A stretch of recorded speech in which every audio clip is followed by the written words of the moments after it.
مفيش حد مننا كامل، مستحيل. كل واحد فينا جواه اخطاء وزلات ونوايا خفيه محدش يعرفها غيره، نوايا اغلبها ما بتطلعش للنور ولا بتتقال قدام الناس. بس تخيل معايا كده، لو معاك مصباح علاء الدين بس المره دي هيديك امنيه واحده بس، ايه اكتر حاجه بتتمناها من جواك؟ عندك شغف ومجنون بيها كده، حاجه ما تقدرش تحققها بالطريقه العاديه وممكن تكون مستحيل اساسا ان انت تحققها، هتتمنى ايه؟ هل هتكون حاجه كويسه فعلا ولا هتعمل زي معظم البشر وتجري ورا السلطه والنفوذ والفلوس؟ طب بلاش، هنفترض ان انت اخترت حاجه كويسه وهتفيدك انت لوحدك، ايه اللي يخليك واثق تماما ان هي فعلا هتكون كويسه؟ مش نفسك هي اللي هيئت لك كده وخدعتك؟ في الواقع في فلاسفه كتير اتكلموا عن الموضوع ده، وابرزهم واحد زي فريدريك نيتشه. لما كتب نيتشه عن عبارته الشهيره عن الصراع بين الذات الواعيه والذات الخفيه، وقال: لقد فعلت ذلك تقول لي ذاكرتي، ولكن لا يمكنني ان اكون قد فعلت ذلك. يوسوس لي كبريائي ويرفض الانصياع، وفي النهايه تستسلم الذاكره. بمعنى ان الانسان بيكون عايز حاجه ظاهريا خير، ولكن رغبته الباطنيه بتفضح كل حاجه، وانها مش شرط تكون حاجه كويسه، بالعكس ممكن تكون نقمه على الانسان ده نفسه. وعندك واحد زي ارثر شوبنهاور بالنسبه لي هو الاب الروحي للفكره دي، الفكره اللي احنا بنتكلم عنها النهارده، لانه شايف ان العقل ضعيف واعمى قدام رغبتك الباطنيه. وابسط مثال انك لو عملت ذنب معين، لما بتيجي تعمل الذنب ده او تكون مقبل على عمله، بتدور على مبررات عشان تعمل الذنب، ولكن بعد ما بتخلص بتحس بتأنيب الضمير، لان الرغبه الدفينه هي اللي كانت بتحركك في الاول. والانسان مش في وجهه نظر ارثر انه عايز يعمل حاجه معينه لانه لقى ليها اسباب، بل هو اخترع لها اسباب ومبررات علشان يعملها. ونيجي لاخر واحد معانا وهو جلال الدين الرومي اتكلم كتير عن النفس البشريه، وكان بيشبهها بالوحش المربوط، بمعنى ان الانسان بيشوف في نفسه الصلاح والزهد والاحترام طالما ما دخلش اختبار حقيقي قدام رغباته، ولكن اول لما بيلاقي ان رغباته الدفينه ممكن تتحقق، فالاخلاق والزهد والاحترام بيسقطوا فورا. وعشان نفهم طبيعه النفس البشريه وتناقض رغباتها الخفيه بشكل مثالي، تعالوا نفهم الفكره دي من خلال واحد من اعمق تحف السينما، ستوكر. في فترة الاتحاد السوفيتي في مكان كان عليه حراسة مشددة جدا من الحكومة واسمه زازون. المكان ده فيه أوضة لما بتدخلها بتحقق لك أعمق رغباتك. افهم، مش اللي انت بتتمناه شفهيا، لا بقول لك أعمق رغباتك، أعمق حاجة في نفسك، أكتر حاجة انت نفسك تكون عايزها ومحدش يعرفها غير نفسك من جوه. وفي شخص لقبه الستوكر، وده واحد شغلته ان هو ياخد الناس يعديهم من الحراسة والحاجات اللي ضد الطبيعة الموجودة هناك بطريقة معينة ما يعرفهاش حد غيره. المهم ان الستوكر ده اتقبض عليه قبل كده أثناء محاولة من محاولاته وخرج. ولما خرج، ايه اول حاجه ممكن الانسان يعملها؟ يحترم نفسه ويربي بنته؟ اكيد لا. يشوف له شغلانه تانية؟ برضه لا. يرجع يدخل الناس تاني جوه. في يوم يصحى ويتسحب كده من جنب مراته وبنته، ولكن مراته بتحس بيه وتخرج تواجهه وتقول له: انت ليه واخد الساعه بتاعتي؟ انت ما حرمتش؟ طيب لو انت مش همك نفسك انا وبنتك، ما فكرتش فينا؟ وتقول له: ده انت حتى اتعرض عليك وظيفه تعيشنا كويس جدا وانت مصمم ان انت تغامر. وتكمل وتقول له: انت اتقبض عليك 5 سنين، المره الجايه هيبقوا 10. ولكن هو ما بيهتمش بكلامها اطلاقا، الكلام بتاعها بالنسبه له بيطلع من الناحيه التانية. وبعد ما يخلص اكل يسيبها ويمشي، وهي تزعق وتقول له: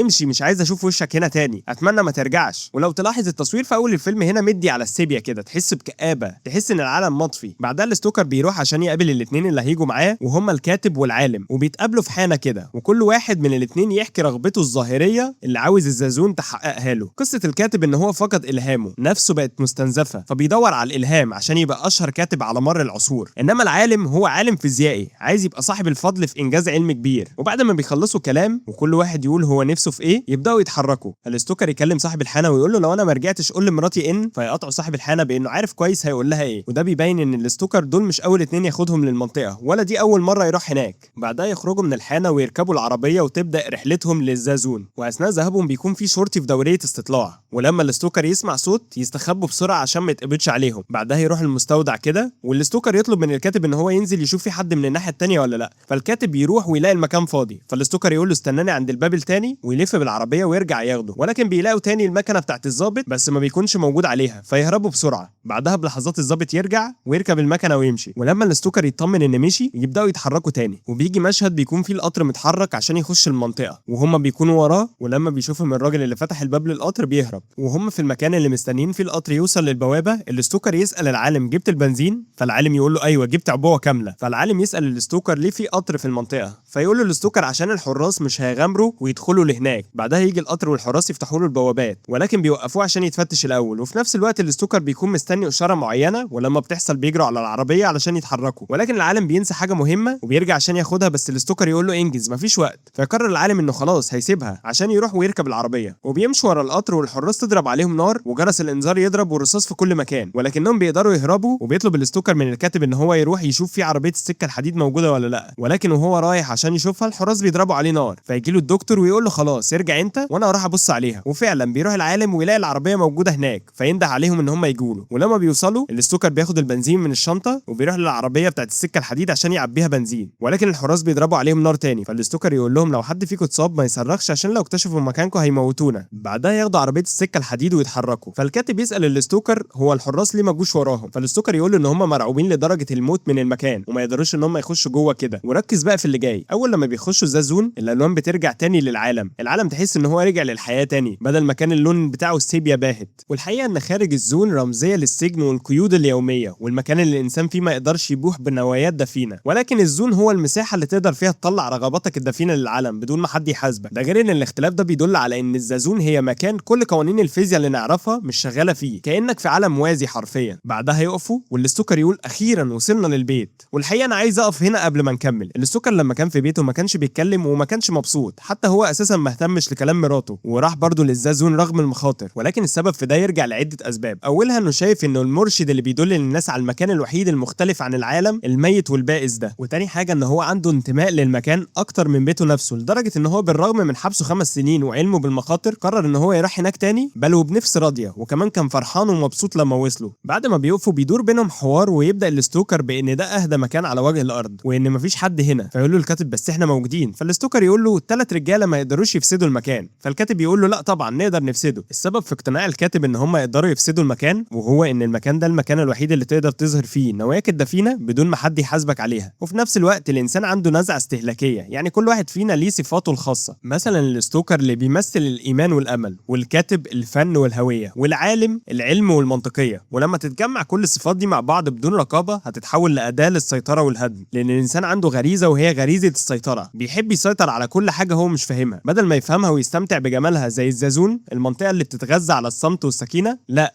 الانسان هيفرض عليها طبيعته وهي طبيعه الصخب والحركه. وبعد ما يخلصوا كلام يسيبهم الاستوكر ويروح يريح في مكان شويه لحد لما العالم يربط الصواميل بالقماش. بعدها يرجع لهم تاني ويتاسف لهم ان هو سابهم ويقول لهم ان هو عمل كده لان بدري جدا ان هم يتحركوا وهم لسه واصلين. وفجاه يسمعوا صوت، فالكاتب يسال الاستوكر انت سمعت ده؟ هل ممكن يكون في حد عايش هنا غيرنا؟ فالاستوكر يقول له مستحيل، مفيش حد عايش هنا، ويسيبه ويروح يشغل عربيه القطر ويخليها تتحرك لوحدها وترجع للمكان اللي هم جم منه. فالكاتب يقول له طب احنا كده هنرجع ازاي؟ فالاستوكر يقول له مفيش طريقه للعوده من هنا، هنكمل زي ما احنا متفقين. ويقول لهم في كل مره هرمي حبل من دول لكن ممنوع ننحرف عنه لانه خطر جدا. ويبداوا يتحركوا ويوصلوا المكان والاستوكر يقول لهم الروم هناك اهي ولكن احنا هنروح بالطريقه دي. فالكاتب يقول له انت عاوز الموضوع يكون اصعب يعني؟ ما الطريق التاني اهو مباشر وسهل. فالاستوكر يقول له مش كل طريق سهل هو طريق الامان. ويكمل الاستوكر في رمي الحبال علشان يمشي وراها. ولما بيوصلوا المكان كده الكاتب بيحاول ان هو يقطع زرعه من الارض، فبيشوف الاستوكر ويقول له سيبها، والكاتب ما يسمعش الكلام. ولقينا الاستوكر بيمسك حته حديده ويحتفها على وشه ولكن ما بتجيش فيه، فيقول له الكاتب انت مجنون، انت ليه عملت كده؟ فيرد عليه الاستوكر انا قلت لك ان المكان ده مش فسحه، انت لازم تحترم المنطقه والا هتعاقبنا كلنا. بعدها العالم يسال الاستوكر هنمشي لقدام؟ فيرد عليه الاستوكر بايوه هنمشي بس في دوائر مش في خط مستقيم. فيساله الكاتب مش الخط المستقيم ده اقصر؟ فالكاتب يقول له نفس الكلمه، الطريق القصير مليان بالمخاطر انما الطريق الطويل مخاطره قليله. وهنا دي رمزيه على ان الطريق السهل مش دايما هو الكويس، وان سهوله الحاجه مش معناه ان هي كويسه، بالعكس ممكن نتائجها الايجابيه تكون لحظيه ولكن اضرارها تفضل معاك على المدى البعيد. على العكس تماما الطريق الصعب او الطويل اللي نتائجه الايجابيه ما بتظهرش غير بعد مده، وممكن كمان تشوف مساوئ في الاول لكن في الاخر هترتاح ونتائجه هتعجبك وترضيك. وبعد ما الاستوكر يقول لهم على التحذيرات الكاتب ما بيكونش عاوز يروح من الطريق المختصر ويطلع ازازه كحول ويكون لسه هيشرب منها. فالاستوكر يقول له انت شخص غير مسؤول وياخد منه الازازه ويروح يفضيها. فيتضايق الكاتب ويقول للاستوكر ده كان سبب اضافي ان انا ما كملش معاكم، ويمشي في الطريق المختصر. وهو ماشي ينده عليه الاستوكر ويقول له لو حسيت بحاجه غريبه اتجه لليمين فورا. فيرد عليه الكاتب بطريقه كده ان هو تمام بس ما تحدفش على دماغي حته حديده تاني بس. ولما بيوصل الكاتب عند حته معينه في حد بيقول له اقف مكانك ما تتحركش. فلما الاستوكر يشوف كده يسال العالم انت وقفته ليه؟ فالعالم يقول له لا انا ما وقفتوش، انا فاكرك انت اللي وقفته. والكاتب يرجع بسرعه ليهم ويقول لهم انتوا وقفتوني ليه؟ فالاستوكر يقول له ما حدش وقفك، انت اللي وقفت. ويكمل ويقول له المنطقه دي متاهه ومعقده ومليانه فخاخ، كل مكان فيه مصيده تؤدي للموت. ويقول لهم ان هنا في حاجه غريبه انا ما اعرفش بيحصل ايه واحنا مش موجودين كبشر، ولكن لما بنبقى موجودين كل حاجه بتتغير، الفخاخ القديمه بتختفي وبيظهر فخاخ جديده، الطريق الامان بيتحول لطريق صعب والطريق الصعب بيبقى اسهل، وهي دي الزازون دايما متقلبه. ويقول لهم مش هخبي عليكم ان في ناس رجعت في نص الطريق وناس هلكت على الباب قبل ما يدخلوا حتى، ولكن اللي هيحصل معانا هنا معتمد علينا احنا. فالكاتب يقول له تقصد ان المنطقه دي بتعدي بس الاخيار وبتقتل الشر؟ فالستوكر يقول له لا ما اعتقدش، اعتقد ان هي بتعدي بس الناس التعيسه اللي فقدوا الامل، ولكن ان حتى اكثر حد تعاسه هيموت لو ما يعرفش ازاي يتصرف. والستوكر يقول للكاتب انت محظوظ ان المنطقه حذرتك بس. فلما يسمع العالم الكلام ده يقول لهم انا هستناكم هنا لحد لما ترجعوا. فالستوكر يقول له لا مش هتعيش ساعه واحده بس لو استنيت، وكمان ان مفيش حد بيرجع من نفس الطريق. فيقرر العالم ان هو هيكمل ويروح معاهم ويرجعوا يتحركوا تاني ويوصلوا لمكان معين ويكونوا تعبانين ومنهكين. فالستوكر ينده على العالم علشان يجيله، وبعدها يتحركوا تاني ويوصلوا لنفق وتدور بينهم محادثه. وبدايه المحادثه دي ان العالم بيسال الستوكر ايه اللي حصل لشنطتي. فالستوكر يقول له ايه اللي حصل لها يعني؟ فالعالم يقول له انا سبتها هناك، انا ما كنتش اعرف ان احنا هنتحرك اصلا. ويقول له انا لازم ارجع علشان اجيبها. فالستوكر يقول له مستحيل للمره المليون، ما ينفعش ترجع من نفس الطريق اللي انت جيت منه. واللي هنا العالم يقول له انا ما اقدرش اكمل من غيرها. ويساله الكاتب وايه يعني نسيت الشنطه فيها الماس يعني؟ انساها، الغرفه هتديك كل اللي بتحلم بيه. فيقرر العالم ان هو فعلا يسيبها. وفي نفس الوقت ده الستوكر يقول لهم ان الغرفه على بعد 200 متر مباشره من هنا، بس احنا مش هنسلك الطريق ده لانه خطر. وبيوصلوا لشلال وبيكون مطلوب منهم يعدوا نفق عند الشلال ده. فالستوكر يقول للكاتب ده النفق الجاف ولازم نعديه. فالكاتب يرد عليه بسخريه ويقول له كده وجاف؟ امال لو مش جاف كان بقى شكله عامل ازاي؟ فالستوكر يرد عليه ويقول له ان في العادي بنضطر نسبح فيه. وهما داخلين النفق الكاتب بيلاحظ ان العالم مفقود ويبداوا يندهوا عليه ولكن مش بيلاقوه. فالكاتب يقول له غالبا ضل طريقه. فالستوكر يقول له لا هو رجع علشان يجيب الشنطه وغالبا مش هيرجع تاني هنا. واللي بنفهم ان الشنطه دي اكيد فيها حاجه مهمه جدا بالنسبه للعالم، علشان كده بالرغم من التحذيرات رجع لها تاني. فالكاتب يسال الستوكر هل احنا المفروض نستناه؟ فالستوكر يقول له لا الاوضاع هنا متغيره ومش مستقره وكل دقيقه بحال مختلف، لازم ان احنا نكمل. ويكملوا فعلا ويعدوا النفق، ولكن اول لما بيخرجوا منه بيلاقوا ان العالم قاعد بره ومولع نار وبياكل ومعاه الشنطه. فالستوكر يسال العالم انت ازاي وصلت لهنا؟ ازاي عديتنا؟ فيرد عليه العالم بانه معظم الوقت كان ماشي على اطراف صوابعه. وبعدها يقول له ايه انا كده تفوقت عليك صح؟ وهما بيتكلموا بيسال الكاتب ازاي في صواميل معدنيه هنا. وانت هنا ممكن تفتكر ان هما رجعوا لنفس المكان، بس لا، الزازون دي منطقه ما بتخضعش لقوانين الفيزياء اللي نعرفها، وكمان الجغرافيا بتاعتها متغيره باستمرار. اما بقى ازاي العالم وصل قبلهم فده موضوع نفسي. بص العالم رجع في خط مستقيم علشان يجيب الشنطه، ولكن ما كانش خايف، كل همه ان هو يجيبها وبس. فعشان كده المنطقه سمحت له بالعبور. اما الكاتب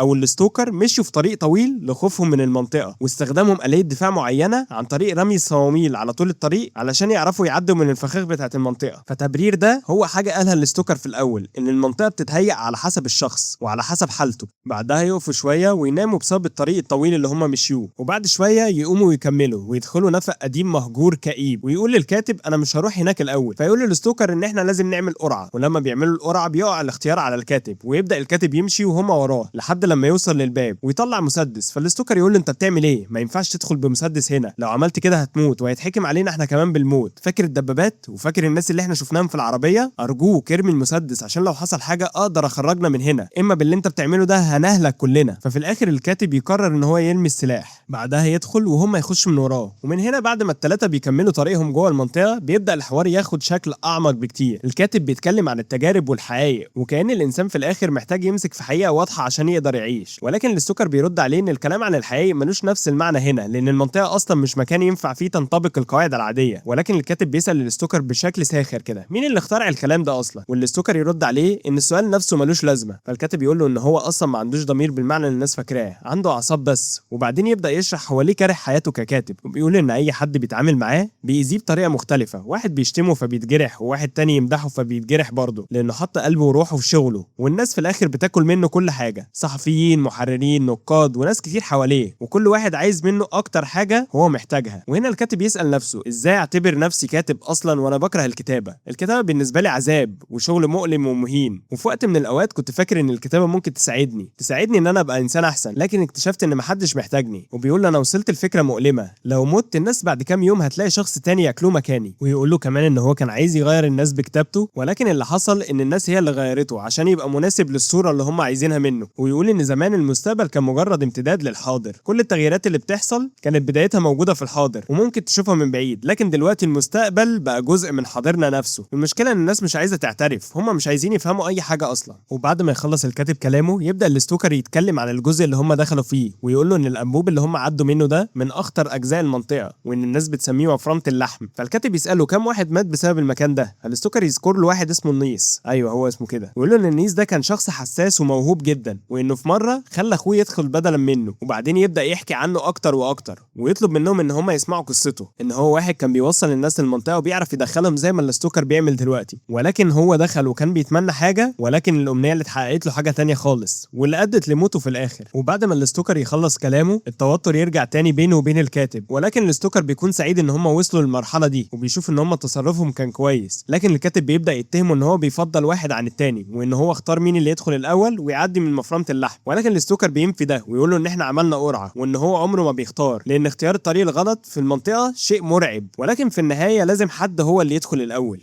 واثناء ما هم بيتجادلوا يحصل اتصال تليفوني، والعالم يتصل بمكان معين ويطلب المختبر التاسع. ولما الطرف التاني يرد يبدا الشخص على التليفون يقول له ان هو لقى حاجه كان مخبيها، وانه كمان لقاها في مكان قديم اسمه بنكر 4. والطرف التاني يبدا يهدده ان هو هيبلغ اجهزه الامن. ولكن العالم خلاص ما بقاش خايف، بيقول لي بلغهم، اكتب ضدي بلاغ، حط زملائي ضدي، لكن انت اتاخرت خلاص، انا خلاص قريب جدا من المكان. وهنا نكتشف ان الخوف اللي كان مسيطر عليه طول حياته يبدا يختفي، لان العالم كان خايف من الشخص ده طول عمره، لكن دلوقتي ما بقاش خايف منه. وان العالم بيكشف ان في سبب شخصي قديم جدا ورا كل ده، ومن حوالي 20 سنه العالم كان بعلاقه بزوجة الراجل اللي كان بيكلمه على التليفون، وبكده المكالمه بتتحول من مجرد تهديد متعلق بالمنطقه لحسابات قديمه بتتصفى بينهم. وبعد المكالمه لما بتخلص العالم بيبدا يتكلم عن المشكله الحقيقيه، وبيقول للستوكر تخيل ايه اللي ممكن يحصل لو الناس كلها صدقت ان الغرفه حقيقيه، مش شخص ولا اتنين بل الاف الناس. كل الناس اللي عندها طموح للسيطره عرفت ان المكان ده بيحقق لهم رغباتهم، وان كل واحد من الناس دي شايف ان هو ممكن يعيد تشكيل العالم بالشكل اللي هو شايفه صح. ويكمل العالم ان الموضوع مش موضوع فلوس ولا الهام، دي افكار وايديولوجيات ومشاريع ممكن تغير العالم كله. فالستوكر يرفض الفكره دي تماما ويقول ان هو عمره ما هيجيب النوع ده من الناس للمنطقه. ولكن العالم يرد عليه بانك مش الوحيد في العالم اللي تقدر تخشها، وانك عمرك ما هتعرف ايه اللي جوه الناس اللي انت بتجيبهم هنا. ويكمل العالم ويقول له ان الجرايم ملهاش دوافع واضحه، ويحكي له عن امثله كتير. ولكن الستوكر بيحاول يوقف الكلام ده كله ويقول له ان دي مجرد قصص مرعبه. لكن العالم يقول له ان المشكله ان الانسان ممكن يكون عنده قدر من الكراهيه او قدر من الحب ياثر على البشريه كلها. وهنا نبدا نفرق بين حاجتين مهمين، الرغبات الشخصيه البسيطه زي الفلوس او الارتقاء في الشغل، وبين رغبات ضخمه زي السيطره على العالم او بناء مجتمع مثالي وتحقيق ملك على الارض. لان النوع التاني مش مجرد امنيه، دي ايديولوجيه كامله وافكار وافعال ومفاهيم. والعالم هنا كان بيقول ان الانسان ما ينفعش يبقى سعيد على حسب تعاسه الاخرين، ولكن في النهايه بيطمن نفسه ان كل ده مش هيحصل. وبعدين الستوكر يقول لهم ان بالليل قرب جدا، ولو اتاخروا اكتر من كده الرجوع هيبقى صعب بسبب الضلمه. وبعد شويه يحصل نوع من المصالحه بينهم، الستوكر يطلب ان العالم يجي معاه والثلاثه يكملوا لحد لما يقفوا قدام عتبه. وهنا الستوكر يقول للعالم احنا دلوقتي واقفين على العتبه، ودي اهم لحظه في حياتك، لان رغبتك الحقيقيه هتتحقق هنا، مش الامنيه اللي انت بتقولها بصوتك، ولكن اللي هيتحقق قصدك رغبه جواك. والستوكر يطلب منهم ان هم ما يتكلموش بس يركزوا ويفكروا في حياتهم كلها. بعدها يسالهم مين اول واحد هيخش، ويبص للكاتب، ولكن الكاتب بيقول له ان هو مش عايز. فالستوكر يحاول يطمنه ويقول له ان الموضوع مش سهل ولكن هيعدي. لكن الكاتب ما بيكونش مطمن، ولكن بيقول ان هو لو بدأ يفكر في حياته مش متاكد من ايه اللي ممكن يتمناه، ولكن بالعكس هو خايف ان هو يكتشف حاجه نفسه مخبيها عنه وتتسبب في تعاسته بعدين. فالستوكر يقول له خلاص انت كده مش جاهز، ويبص للعالم، وفجاه العالم يكشف عن الحقيقه اللي هو كان مخبيها واللي كانت في الشنطه طول الوقت، وهو ان كان معاه قنبله. ويقول لهم العالم ان القنبله دي قوتها كبيره جدا. وهنا الستوكر يتصدم ويساله ليه عايز تستخدمها. فالعالم يقول له ان هو جمعها مع بعض زملائه السابقين، ان هم كانوا شايفين المكان ده ممكن ما يجيش من وراه السعاده لاي حد، ولو وقع في ايد الشخص الغلط ممكن يتقلب لكارثه، وعشان كده عايزين يدمروا المنطقه بالكامل. ولكن بعد ما هم عملوها في حاجه من جواهم خلتهم يتراجعوا، وهي ان تفكيرهم ان المنطقه دي حتى لو كانت معجزه فهي جزء من الطبيعه وفيها معنى ما، وان هي بتمثل بالنسبه لهم الامل. وعشان كده العالم نفسه بيقول للستوكر ان هو مش متاكد من قراره، وان القنبله دي هي الحاجه اللي كانت مستخبيه في المبنى القديم اللي اسمه بنكر 4. ولكن العالم بيكمل ويقول ان هو مش عايز يعمل حاجه ما يقدرش يرجع فيها، ولكن هو مش قادر يتجاهل ان المنطقه دي ممكن تقع في ايد الشخص الغلط. فالستوكر يطلب منه ان هو يديله القنبله، فالعالم يرفض. فالستوكر يطلبها منه تاني ويزعق له ويصرخ ويقول له اديها لي. وفي النهايه الستوكر بيقدر ياخد القنبله من العالم. بعدها الستوكر يبدا يتكلم ويتهم العالم انه منافق، ويساله انت ليه بتعمل كده. والعالم يبرر ان المكان ده خطر، ولكن الستوكر بيكون شايف حاجه تانية تماما. الستوكر بيكون شايف ان العالم عايز يدمر امل الناس، لان لو كل حاجه ضاعت من الانسان فبالنسبه للستوكر ان المنطقه دي هي الوحيده اللي ممكن يرجع لها، المكان الوحيد اللي ممكن يلاقي فيه الامل اللي اختفى. فيساله الستوكر ويقول له ليه عايز تدمر الامل. فالعالم يبدا يهاجم الستوكر ويقول له انك مش مهتم بالناس وانك بتكسب من بؤسهم، وكمان انت مستمتع بالسلطة اللي عندك هنا، وانك القيصر اللي بتقرر مين يدخل ومين يموت ومين يعيش. ويكمل العالم بانه فاهم ليه الستوكر نفسه عمره ما دخل الغرفة دي، والعالم يسأله عارف ليه؟ الإجابة هي انك حابب السلطة اللي عندك، حابب القوة. ولكن الستوكر بيكشف له الحقيقة، وانه ما حققش اي حاجة في حياته، وانه مش قادر يعمل اي حاجة، وانه حتى مش قادر يدي لعيلته الاهتمام اللي هم محتاجينه، وانه مش قادر يكون اصحاب، وان كل حاجة اتاخدت منه من ورا الاسلاك الشائكة. ولكن الحاجة الوحيدة اللي لسه بيملكها هي المنطقة، هنا بتكمن سعادته وحريته. وبيكمل وبيقول ان الناس اللي بياخدها المنطقة هنا ناس زيه، ناس ما بقاش عندها امل وما عندهاش حد يقدر يساعدها. ولكن بالرغم من كده فهو بيوصل لدرجة انه بيعيط من الفرح لانه قدر يساعد الناس دي. فالعالم يبدأ يسأله عن النيس تاني، ليه النيس نفسه؟ فالستوكر يقول له ان النيس دخل المنطقه علشان الفلوس، وحتى اخوه مات بسبب الفلوس. فالعالم يساله لو هو كان ندمان ليه ما رجعش نفسه. وهنا تظهر الحقيقه المرعبه، ان النيس اكتشف ان الغرفه حققت له اعمق رغبه هو بيتمناها، مش الرغبه اللي كان فاكرها. كان فاكر ان الرغبه اللي هتتحقق له هي الرغبه اللي هو بيتمناها شفهيا، ولكن الرغبه اللي اتحققت له هي الرغبه اللي جواه. واكتشف ان الجشع كان موجود جواه حتى لو هو نفسه ما كانش عارف، والغرفه هي اللي كشفت له جوهر طبيعته. ولما فهم الحقيقه دي نفسه. ويكمل الستوكر ويقول له ان انا مش هدخل الغرفه علشان الغرفه ممكن تكشف لي القذاره اللي ممكن تكون موجوده جوايا، وانه مش عايز يعرف حقيقه نفسه حتى لو كانت اسوأ مما هو متخيل. فالعالم يسأل الستوكر انت عرفت منين اصلا ان المعجزه دي حقيقيه؟ مين قالك ان الامنيات بتتحقق هنا فعلا؟ هل في شخص واحد دخل الغرفه وخرج سعيد؟ هل النيس اصلا كان سعيد؟ ويسأله كمان مين حكى لك اصلا عن المنطقه وعن النيس وعن الغرفه نفسها؟ فيجاوب الستوكر باجابه مختصره جدا بان هو نفسه اللي عرف كل حاجه. وبعدها الثلاثه يفضلوا واقفين في صمت، والعالم يقول له ان هو مش فاهم اي حاجه، ويبدا يسأل ايه معنى ان احنا جينا اصلا هنا. ويتسالوا هما الاثنين عن احتماليه ان الستوكر ياخد مراته ويعيشوا هنا للابد، وان المكان ده ما فيهوش حد هيأذيهم، وانه فاضي تماما ويتسم بالهدوء. لكن في النهايه الرحله بتنتهي من غير ما اي واحد فيهم يدخل الغرفه، ولا الكاتب ولا العالم ولا حتى الستوكر. وبعدها يروحوا راجعين، والستوكر بيكون منهك تماما ويقول ان هو مش قادر يوصف هو تعبان قد ايه. بعد كده يبدا يتكلم عن الكاتب والعالم ويوصفهم بالمثقفين، ويقول هم ليه بيسموا نفسهم مثقفين. المشكله ان هم ما بقوش يؤمنوا باي حاجه، قدرتهم على الايمان باظت من كتر ما هم ما استخدموهاش. ومراته تحاول تهديه وتقول له ان هو يرتاح وينام، ولكن الستوكر بيفضل يتكلم ويقول لها هو ايه نوع الناس دول. فمراته تقول له ان هم مش مذنبين، وان المفروض نشفق عليهم مش نهاجمهم. ولكن الستوكر شايف ان هم عيونهم فاضيه، شايفين كل حاجه فلوس وبس، فلوس على كل نفس بياخدوه علشان يبقوا من النخبه ويبقوا حد مهم. وبيفضلوا يرددوا جمله واحده بس، انك بتعيشها مره واحده. بعدها يقول لها ان المجهود اللي بيعمله بيروح هدر، وان محدش محتاج الغرفه اساسا. كل الناس اللي بياخدهم هناك كل الطريق وكل الخطر وكل التعب ملوش لازمه. وفي النهايه بيقرر ان هو مش هيروح هناك تاني. فمراته تعرض عليه ان هي تروح معاه، ولكن الستوكر يرفض. فهي تساله وهل انت فاكر ان انا ما عنديش رغبه اطلبها؟ فالستوكر يخاف لان مراته حتى ممكن يكون عندها رغبه اعمق هي نفسها مش عارفاها. وتبدا الزوجه تحكي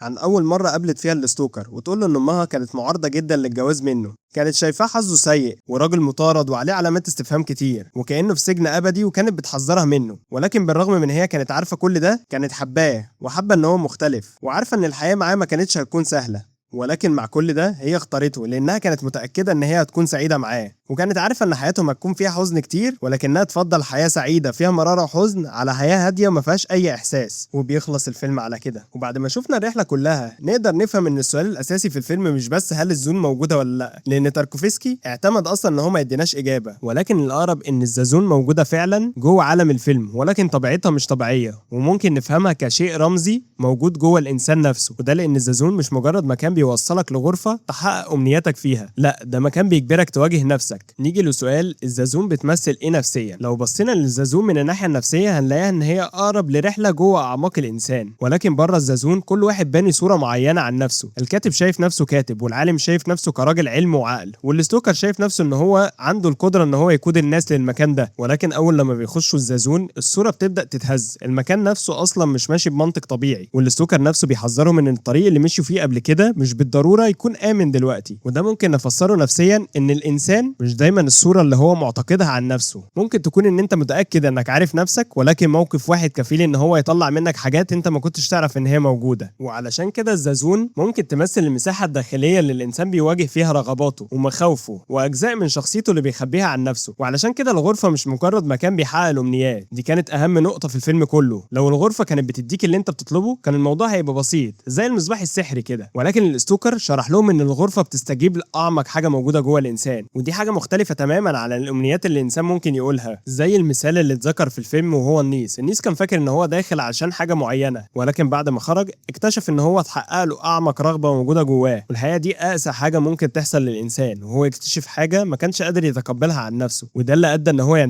في الاخر. والتفسير ده ان الانسان ممكن يخاف من النجاح اكتر من الفشل، وده كان السبب اللي مش مخلي الستوكر عايز يخش جوه. ودي واحده من اهم التناقضات اللي موجوده في شخصيه الستوكر، بالرغم من ان هو اكتر واحد مؤمن بالزازون والروم اللي جواها، الا ان هو الوحيد اللي ما كانش عايز يخشها ولا عايز يواجه نفسه. الحقيقه ان الفيلم كان بيمثل حياه الانسان، والزازون هي نفسه، والستوكر والعالم والكاتب كانوا بيمثلوا حاجات جوه حياه الانسان. يعني مثلا الستوكر زي ما قلنا بيمثل الايمان، والعالم بيمثل العقل، والكاتب بيمثل الثقافة اللي بتأثر على الإنسان. والرحلة كلها كانت عبارة عن صراع بينهم وأسئلة منطقية الإنسان على مدار حياته بيحاول يسألها لنفسه. ونيجي لسؤال مهم، ليه ما حدش فيهم دخل الروم؟ لأن كل واحد على الباب كان شايل خوف مختلف جواه. الكاتب مثلا ما كانش عايز يعرف نفسه بالشكل الكامل، والعالم ما كانش عايز يسيب القوة دي للبشر لأنه خايف من استخدامها الخاطئ، والستوكر ما كانش عايز يخسر إيمانه، وكمان ما كانش عايز يعرف حاجات عن نفسه ممكن تكون قذرة بالنسبة له. وعشان كده عدم دخولهم للغرفة مش معناه إن الرحلة فشلت، بالعكس بالنسبة لي هي دي النتيجة الطبيعية اللي المفروض كانوا يوصلوا لها في الاخر. ونصيحتي ليك انك لازم تشوف الفيلم مره واحده في حياتك على الاقل، لان الاجابات اجابات نفسيه بحته بناء على رؤيتك انت للفيلم. كل واحد شاف الفيلم ممكن يفهمه بطريقه مختلفه. وبالنسبه للمنطقه، في اقوال بتقول ان هي عليها حراسه بسبب التلوث الاشعاعي، وان هم مش عايزين حد يخش عشان التلوث اللي جوه، وان الستوكر مريض نفسي وانه بس اللي شايف المنطقه كده. ولكن هي مش بتحقق حاجه فعليه. بس الحقيقه بالنسبه لي ان لا، بنته في اخر الفيلم بتظهر ان هي عندها ضمور جسدي، ولكن عندها قدره تحريك الاشياء، ويرجع ده لتاثير المنطقه على ابوها بسبب ان هو كان بيروح هناك كتير. وعلشان كده المنطقة فعليا مش مكان طبيعي. وبس كده، دي كانت كل حاجة. سلام. يوتيوب بيقول لك الفيديوهات دي هتعجبك.